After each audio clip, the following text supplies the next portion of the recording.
Good morning, good afternoon, and good evening, everybody. Thank you for tuning in to another Supatease video. And we just got a massive drop of news. I thought it was rumors. I thought it was content creators making stuff up, talking about this third new specialization for Evoker. I thought there would be no way, given that they had released Demon Hunter with only 2 specs and said that we're likely not going to make 2. And it seemed like they weren't going to be making 3 for Evoker. They were doing so much in terms of class reworks on existing classes that I thought it was not possible that they would actually introduce another specialization in the middle of an expansion. But we have massive news in regards to it, and this video is going to be my reaction to this new specialization, talking about what are the implications of it in the game, what's it going to be doing, because it seems like it's going to be a completely new experience. And of course, if you want to stay up to date to news related to World of Warcraft, stay ahead of the competition, make sure to smash that subscribe button. Your support is greatly appreciated. So here in the blue post, Blizzard, Emberthal, and Abyssian are working together to release the Black Dragonflight essence that had been siphoned from the Drakthir during their long stasis, unlocking memories and powers forgotten to them. The result of their efforts will be felt by all Drakthir evokers as they'll gain access to a brand new specialization, Augmentation, available immediately with the release of the Fractures in Time update. So right here we've got a picture of the Augmentation spec. Injured allies, let's zoom in on this a little bit here. Imbues allies with the might of the Black Dragons and bends time and fate in their favor with bronze magic. Preferred weapon is staff, sword, dagger, mace. Primary stat is intellect. It's a damage spec, but it seems like it's a healer. What is going on with this spec? What are they doing with this? This seems a little bit strange to me. We're going to have to dig a little bit deeper. Augmentation is a new damage dealer role with a twist. They use the essence of the black and bronze dragonflights to amplify the abilities of nearby allies. Raiders are going to hate this class. Raiders thought that they didn't like power infusion. They made a power infusion class. They literally are making a class that is power infusion. PvEers are going to be livid over this thing. They're gonna be so mad. The playstyle for this new specialization, I can already see the warlocks like, I should get the augmentation buff. No, you get the augmentation buff, but my parse. They're gonna get so salty, dude. The playstyle for this new specialization involves empowering your allies with a variety of beneficial effects. Some can be cast directly on your allies, while others are tied to using your damage dealing abilities effectively. Augmentation evokers deliver their damage in a wholly unique way. That is tough to achieve with how many specs there are. We'll have to wait and see if that comes true. They act as a force multipliers, increasing their group's capabilities and damage output significantly. Augmenting allies. Certain augmentation abilities, see some examples below, buff either your whole party or specific members, salty warlocks. Many of these have a smart or proximity-based automatic targeting, enabling you to maintain focus on the battlefield. So you're just going to buff people, and it's going to be proximity. You're not going to even control who it goes to.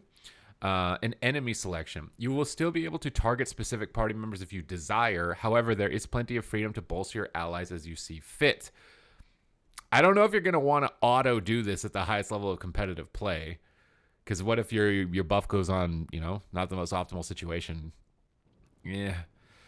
Like the other Evoker specs, Augmentation makes use of familiar capabilities like spending Essence, using your mobility to navigate the battlefield effectively, and making use of your empowered spells. So you're probably going to still have all the core abilities like Hover and your breaths and stuff like that.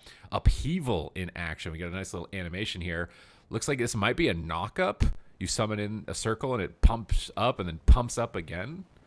And it pumps up even bigger the second time. It'd be really cool if this was a knock-up in PvP. It's got a really sick animation for sure. Curious to see if this is like a damage ability, a debuff, an amplifier, or just a crowd control, or what's going on with this.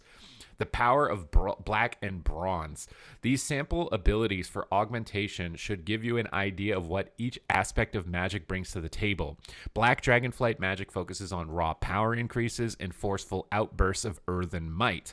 Bronze Dragonflight magic is all about bending time, changing fate, and shifting timelines to tremendous effect. Ebb and Might, 1.5-second cast, 30-second cooldown. Increases your 4 nearest allies' primary stat by a percentage of your own and causes your eruption to deal more damage for 10 seconds. Some of your other spells extend the duration of these effects. You're going to have to bring an Augmentation Evoker into a raid. There's no way, man. 4 nearest allies, you're just a buff bot. Eruption, 2-second cast. Costs 3 essence and replaces Disintegrate, so you won't be a laser fire. You got this really long cast, though. Causes a violent eruption beneath an enemy's feet, dealing volcanic damage split between them and nearby enemies. Increases the duration of your active Ebb and Might effects. So you're going to be able to extend this with this. In PvP, this is a really long cast. I could see that being really a big problem. This doesn't seem to be too PvP friendly just yet. Upheaval. All right, what's it going to do specifically? 2.5-second empower, 40-second cooldown. Gather earthen power beneath your enemy's feet and send them hurtling upwards. So it does look like it's going to be a knockup. Dealing volcanic damage to them and nearby enemies. Empowering expands the area of effect. Increases the duration of your active Ebb and Might effects, so you'll be able to continue to buff people. So I'm trying to think like in PvP where you'd want to bring this. Obviously in a battleground, RBGs is going to want this. But in 3v3 where there's less members, you maybe a warrior. It kind of feels like it would just fit like a double healer role, but not so much as a healer. Just you got to bring a DPS that can carry, and you're just kind of buffing them up a lot, like a warrior, maybe a warlock or something. Breath of Eons. 1.5-minute cooldown replaces Deep Breath, so the flying through the air. Fly to the target location, exposing temporal wounds on enemies in your path for 10 seconds. Temporal wounds accumulate a portion of damage dealt by your allies, and then critically strike the enemy for that amount at the end of the duration. Increases the duration of your active Ebb and Might effects. So you're going to have some interactions and synergies with how your teammates are performing as well. That might be a little bit frustrating in some situations where your allies aren't really supporting you enough to be able to hit that. We've got a little sneak peek of the talent tree.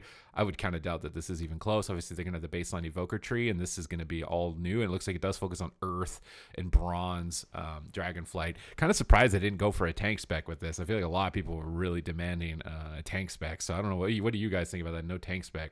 With access to a brand new spec tree, Augmentation Evokers can choose to further specialize in Bronze or Black magic, as well as discover new ways to power up their allies. Draconic Attunements, passive. Learn to attune yourself to the essence of the Black and Bronze Dragonflights. Black Attunement grants you and your 4 nearest allies increased maximum health, and Bronze Attunement will grant you and your 4 nearest allies increased movement speed. So this could be really good for, getting raid groups or small groups of people, mobile and out of mechanics on a raid boss. But the nearby allies as well, you could act as like a rallying cry. So depending on which one you decide to go with will be that benefit for the group. So not really like the most insane effects. I mean, this will be really powerful in PvE, I'm sure, but in PvP, this is not standing out to me just yet. Seems like a lot of this will be not really working too well in PvP at least. Blistering Scales. Protect an ally with explosive dragon scales, increasing their armor by a percentage of your own. Melee attacks against them cause a scale to explode, dealing volcanic damage to enemies near them. I like the thorns mechanic. That seems kind of cool. And it's going to be a bit of a defensive, so you can you just cover somebody in with scales, and it's basically thorns and extra armor. That could have some good PvP implications. And you're going to use that on a tank, so you got some tank mitigation as well as adding some extra damage. Bestow a Wyrmstone. Conjure a pair of Wyrmstones, one for your target ally and one for yourself. A Wyrmstone can be activated by the bearer to transport them to the other Wyrmstone's location if they are within 100 yards. You're going to get a Hellstone port. Instead of a little cookie that's healing you, it's a cookie that's going to teleport you, and you can give that to somebody else. So they can teleport to you, and then you can teleport to them. That seems like a really fun mechanic. So far, that's probably the most fun mechanic I've seen for this. Expand your horizons. Augmentation Evokers offer a unique opportunity to delve into a playstyle never seen before in World of Warcraft. While we're still working on some aspects of this new paradigm, like introducing some new combat log hooks so that add-ons and community websites can effectively measure your performance, for example, we hope you've enjoyed this early look at it. We'll see you in the Dragon Isles. Now, I could see this functionally being really good in PvE, mandatory, more or less, because you're not just like a Mark of the Wild buff.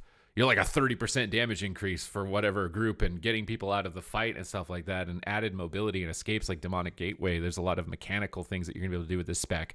But in PvP, the biggest thing I've seen so far is that any of the new stuff is really long cast time and doesn't seem like it's going to do very much. So at least when it comes to PvP, I don't really feel like this is not like impressing me too much. But in PvE, this is going to cause a lot of drama. This class in PvE, the new Augmentation Evoker spec, this is going to tilt PvEers. Like I said, if they got mad about power infusion, how about a power infusion class? Like, this is literally the entire role of the class.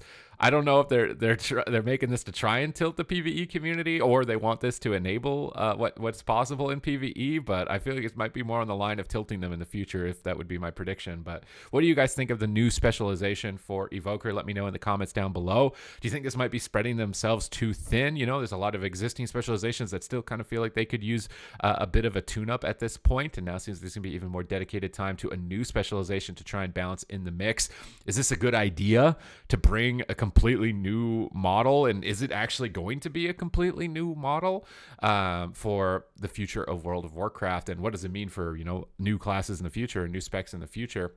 We're gonna have to wait and see, but I hope you enjoyed this first look.